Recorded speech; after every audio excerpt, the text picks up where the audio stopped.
ceux qui avaient l'habitude de nous suivre d'accord sur Internet. Nous revenons encore une fois de plus devant vous, juste vous présenter toujours ce dont vous avez toujours besoin et surtout vous cherchez une bonne information concernant la musique chrétienne, et non seulement la musique chrétienne, car cette mission se nomme 15 minutes d'édification. Juste on parle du Seigneur, on vous apporte la bonne nouvelle de Jésus-Christ afin que vous soyez édifiés et que vous appreniez plus sur ce qui est l'avènement de Jésus-Christ. Alors aujourd'hui, nous avons eu la grâce de présenter cet entretien avec notre frère qui est l'artiste musicien qui est en train de servir notre Dieu avec tout ce qu'il a, avec toutes ses forces à l'âge dur. Il est en train de servir notre Dieu, notre Seigneur, et celui-là que nous appelons les frères Kamanda qui chantent pour la gloire du Seigneur. Alors aujourd'hui, on est avec lui avec ces 15 minutes d'édification. Il va essayer un peu de nous édifier à propos de ses albums par rapport à ce qu'il est en train de faire, car c'est un travail qu'il abat donc pour notre Seigneur Jésus-Christ. Voilà pourquoi nous avons eu la grâce de le croiser aujourd'hui. Alors il est juste là à côté de moi. Fréquence, bonjour. Bonjour mon frère fidèle. Voilà, Fréquence, les nôtres aussi d'abord est Sengo. Une grâce de vous trouver d'abord en plein service. Car c'est Dieu qui vous a appelé et c'est pour lui que vous êtes en train de travailler. Mais aujourd'hui, Fréquence, vous êtes toujours en forme et un nouveau album ou un nouvel album sur le marché de disques. Oui, je bénis mon Dieu pour ça. On est toujours en forme comme vient de dire mon frère fidèle. On est en train de servir le Seigneur, quelles que soient les conditions, quel que soit l'état ou bien la condition qui nous rend un peu difficilement. Avec ces dieux-là, le Dieu de multi-système, le Dieu de multiforme, nous sommes là, on est en train toujours de lui servir. Donc nous sommes toujours là avec le nouvel album Nanelo Kwanzambe. Donc c'est ça le plus qu'on a donné, qu'on a offert au peuple de Dieu, c'est le nouvel album Nazan Eloko Yanzambe. Nazan Eloko Yanzambe. Fréquence, on parle beaucoup plus d'édification parce que cette tranche siège au milieu d'édification du peuple de Dieu. Premièrement, aux Agina thème local il faut Nazwa et aujourd'hui Nazan Eloko Yanzambe. Qu'est-ce que vous voulez apporter un peu à tous ces enfants de Dieu qui vont acheter cet album et puis suivre? Quand vous dites Nazan Eloko Yanzambe, cela veut dire quoi?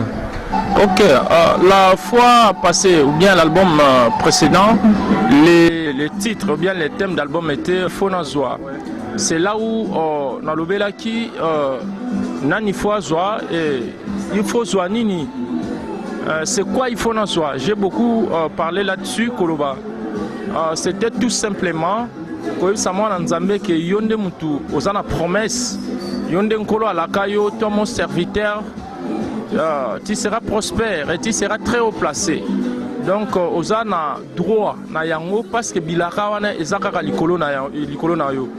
Et ça, j'ai eu beaucoup d'exemples. Koloba, moi na oyo abotami na libota oyo nyonso ezali akozangi le côté parce que akutaki yango déjà. Là, wana eza marambo etali nzoto spirituellement c'est la même chose. Papa Nabiso a tout créé pour nous. Et yango zomona même, il a écrit. Je vous ai créé pour les bons projets, les projets de bonheur. Lui-même qui dit ça, le Seigneur. Il nous a créé pour les bons projets, les projets de succès, les projets de réussite et tout et tout. Tous ces projets-là, ça nous appartient. Nous avons droit à cela. Et cette fois-ci, dans Sali album Mususu na Lobi, Nazan Eloko Nzambe. Nazan Eloko Nzambe, c'est rien que les talents que Dieu nous a donnés. C'est rien que les talents. C'est toujours notre Père, notre Seigneur qui nous aime tellement. Son souci n'est pas seulement de succès et de réussir. Et Namawanaye, par sa grâce, qu'est-ce qu'il a fait comme système pour que nous réussissons? Il nous a appelés à Lobby, je vous donne les talents. Les premiers, Dieu l'avait donné 5. Et les seconds, 2. Et les derniers, Dieu l'avait dit, Dieu l'avait donné 1. Donc, tant Nzambe Mokonzakei, il laisse l'ordre à ces travailleurs que nous sommes, Bossale la Yango. Les premiers avaient travaillé jusqu'à Bakisali sous 5, l'icolo il y a 5, on a un peu comme à 10. Et les seconds même, à travail qui peut, à Bakissi 2 comme 4. Pour dire quoi? Et le dernier, lui, méchant qu'il était, il croyait que même dans ce monde, on a des gens comme ça, les paresseux, ils sont là toujours, babeta masolo poto, masolo match, masolo ya catch, masolo ba série, ils font rien. Moussana bango ya wana. Et puis Dieu n'est pas content, Dieu n'a jamais été content. Na ba jari ya batu yande wana, batu bali musala te balinka masolo.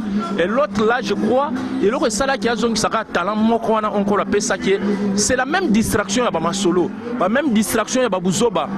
Tant baninga bazui batala na bango bachango na musala, il était là en train de rebeta ba masolo pamba pamba. Et les jours que les maîtres azongaki, il faut pas payer rapport ba misusu wana basala ki musala na bango, ba pesa ki ba rapport na bango bazaki félicité. Lui goy qu'il était, Dieu l'avait chassé. Pour vous dire que ou bien pour nous dire que les talents que Dieu nous a donnés, les apoto chango na sa mesate, les apoto tikangwe polate. Nous avons des talents, les apotos salés la yango et bota fruit digne comme lui-même souci na yesa. Tala ye moko nzambe na biso po azwa kaka mokili mobimba. Il a donné son fils unique. Et ça qui fait sacrifice. Et nous ne voulons pas ça. Biso tolingi ba sacrifice te.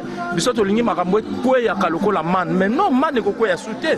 Il nous a donné les talents. Tous aura ba talent na to salé la yango. Yango na zo benga ba talent na nde eloko ya nzambe. Talent likabo grâce. Oyo nyoso tozana ngo na maboko e uti pa ya nzambe yango na zo benga yango eloko ya nzambe. La chose de Dieu. Merci. Voilà, merci beaucoup vous tous qui suivez un peu cet élément. Je rappelle que nous sommes avec les frères Kams Kamanda qui ici est la place des artistes. Je crois pas dans le deuxième album jusque là depuis l'album est bien à 2 semaines. C'est 12 titres. L'album a 12 titres. Nous avons la deuxième madame, nous avons la chaîne. Si l'album est déjà disponible depuis le 1er juillet. Tout ça là qui lancement aussi finzoli na miso nanga wana banzembo lokola Rachel tona banzembo belé na kati wana banane lokwa nzambe nana donc il y a beaucoup de chansons wana nzambe so bazu yango d'ailleurs nazo profiter ko yebisa batu ya batu bazana Europe que eza déjà na iTunes c'est question abetaka kana zana loko ya nzambe frère Kams Kamanda na iTunes na ba boutique nyonso batekaka ba son ba osomba ngo ezali. Voilà, ça aussi ça fait partie aussi de nos objectifs, c'est-à-dire prévaloir, promouvoir Bino Batoualibanda Bozo un peu album Oyo. Vous avez l'habitude de nous suivre sur internet, voilà, allez déjà sur iTunes, tapez seulement Kams Kamanda, Nazana et Loko, vous trouverez cet album. Donc vous pouvez télécharger et autant de fois que vous bandaro télécharger, n'oubliez pas que vous soutenir Moussa Nanzambe. Alors, fréquemment, tu mets un peu aux ongles na thème nanu ya album Naza na Elokom. Fréquence, est-ce que au travers la chanson, est-ce que vous arrivez à évangéliser normalement et puis que Simba mite mayaba na nzambo balandara bino? Oui, ba Kongo baloba nzembo ezaka nzembo te. Nzembo eza maloba o ezobima na kati. Obiso ba na nzambe soki nzembo eza nzembo kaka te eza maloba. Maloba nini ebobima yaka maloba nzambe. L'objectif ni ya ko évangéliser. Ya omoni nga kutu na zwa déjà décision pe na loba na bino. Nga na sala ba nzembo na nga pona teka na somba mituka to mapango te. Na évangélisation na kaka nde na zobimisa soki kaka mutu moko bongoli motema. Yango nde salaire na nga, yango nde place na ko se réjouir. Tout à tolo na bimi na télévision na lobby na komisi nzambe parce que tout est accompli, tout est téléstai, mutu moko bongoli motema. Mais souci na nga pour le moment c'est que depuis l'album est bimi, bato bazo benga bazo féliciter tout album est bimi mais na komi place na linga kokoma te l'arsini na yoki penza ke mutu moko to mibale ba bongoli motema. La raison pour laquelle tozo kende mena na action ya minene ba croisade musicale ba concert ba nyonso wana nde na kati ya milulu wana na kobanda kosala na kosepela nde wana. Mais pour le moment le roi na sali action moko te natika kaka album batu na nzambe nde bazosomba moko ekota bango comme ça nzambe osa musala na ye. Voilà, merci Frère Kams. Alors Frère Kams, question moko yelinga brutalement na mekempe kotuna yo. Il se peut que vous avez la facilité à royemba, à évangéliser. tout ça, mais entre Bino, Basali, Nanzambe, il y a des messages que Bino Moro un peu qu'on maintenir. Mais est-ce que Fréquence, en rapport à tout ça, d'abord on est loco Nzambe, c'est-à-dire c'est quelqu'un qui est au milieu, qui ne juge pas les gens selon l'époque, mais qui juge les gens selon les messages au bazo lancé dans l'album là-bas. Mais aujourd'hui, toujours comme les moko, est-ce que Fréquence a un message par rapport à ça? C'est